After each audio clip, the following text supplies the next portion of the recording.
Selamat pagi semuanya, saya Margarita Ernabianita dengan NIM 241141029 dari Sastra Indonesia Sanata Dharma Yogyakarta. Di sini, saya akan membahas mengenai morfologi dalam bahasa gaul remaja dan alay.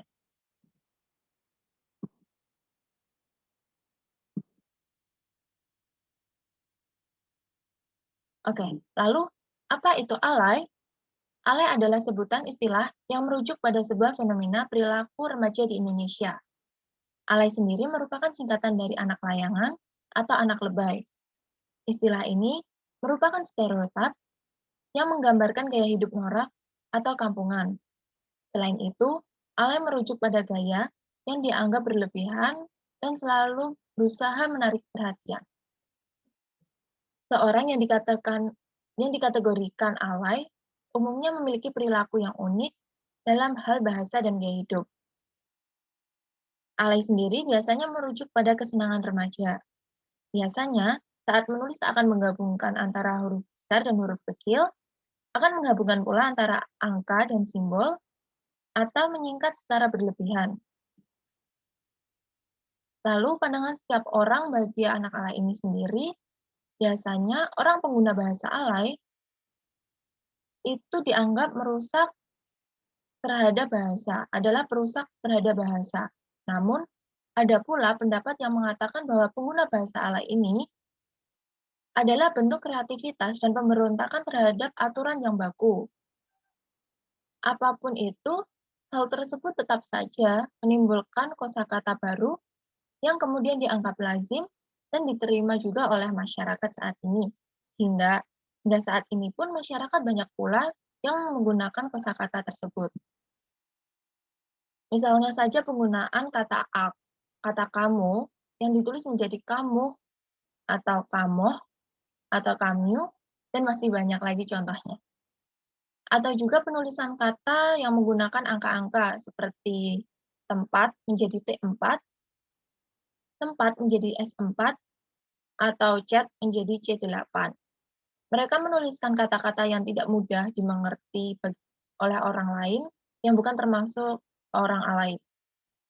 Bisa jadi kata-kata ini dianggap sebagai sandi yang hanya dipahami oleh kalangan mereka. Lalu berikut adalah kumpulan kategori dari kata-kata alay itu sendiri. Yang pertama ada singkatan. Singkatan merupakan salah satu proses morfologis yang paling banyak ditemui dalam bahasa alay. Singkatan ini dapat berasal dari bahasa Indonesia maupun dari bahasa Inggris. Misalnya LOL atau laugh out loud itu berasal dari bahasa Inggris yang berarti tertawa terbahak-bahak. Dan selanjutnya ada kepo atau knowing every particular object. Biasanya kepo ini sudah dianggap sah menjadi kata baru dalam bahasa alay sehingga banyak yang bahkan tidak tahu dari bahasa apa kata alay tersebut. Contoh singkatannya ada juga LDR, BWS, by the way, atau BTW, dan masih banyak lagi contohnya. Yang kedua ada akronim.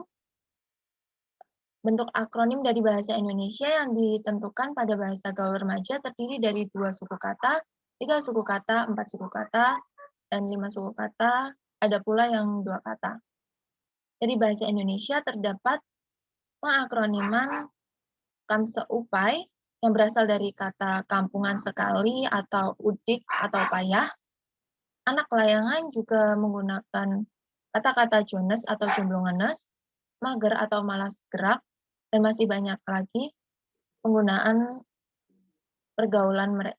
dalam pergaulan mereka. Bentuk akronim dari bahasa Inggris contohnya pada kata netting atau negative thinking, dan ada pula bahasa gaul ditemukan bentuk akronim yang merupakan gabungan dari bahasa Indonesia dan bahasa Inggris, seperti jaim atau jaga image.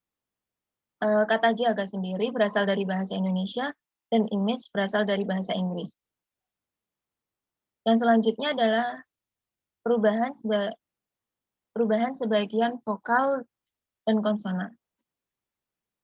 Dalam bahasa Inggris, kita mengenal vowel change atau perubahan vokal, contohnya seperti kata man yang ditulis menggunakan a, yang menjadi man, yang diubah menjadi menggunakan e.